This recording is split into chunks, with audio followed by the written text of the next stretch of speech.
This is Master Gardener Steve from the Celtic Farm. Today we'll be talking about houseplants. Is your houseplant looking a little cramped?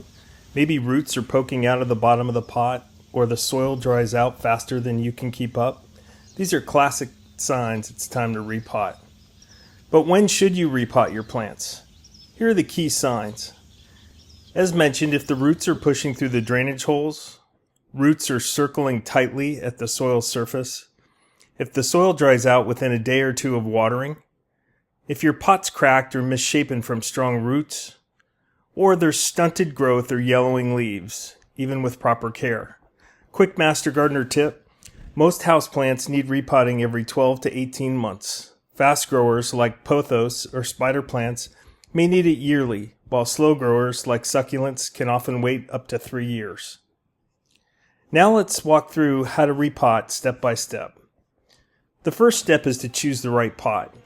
Pick a pot 1 to 4 inches larger in diameter than the current one.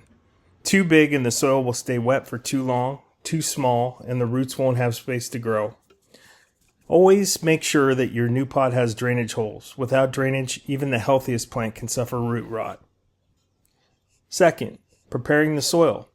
Use a high-quality potting mix, not garden soil. Indoor plants need a lighter, airier medium so their roots can breathe.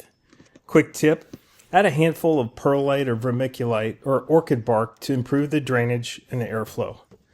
Step 3. Loosen the plant. Gently tip the plant out of its pot. If it's root-bound or stuck in the pot, or the roots are circling, tease them apart with your fingers or pinch and pull, or use a clean knife. In this case, I use a hori-hori. Quick tip: don't be afraid to trim circling roots. Think of it as giving the plant a fresh haircut before it grows into its new space. Step 4. Setting in the new pot. Add a layer of soil to the bottom of the new pot and wet it. Place your plant so the crown sits at the same level it was before. Fill around the sides with soil and gently press to eliminate air pockets. Step 5. Watering in. Water thoroughly until it runs out of the drainage holes. This settles the soil and helps the plant adjust. A quick tip: after repotting, keep your plant out of the direct sunlight for a few days.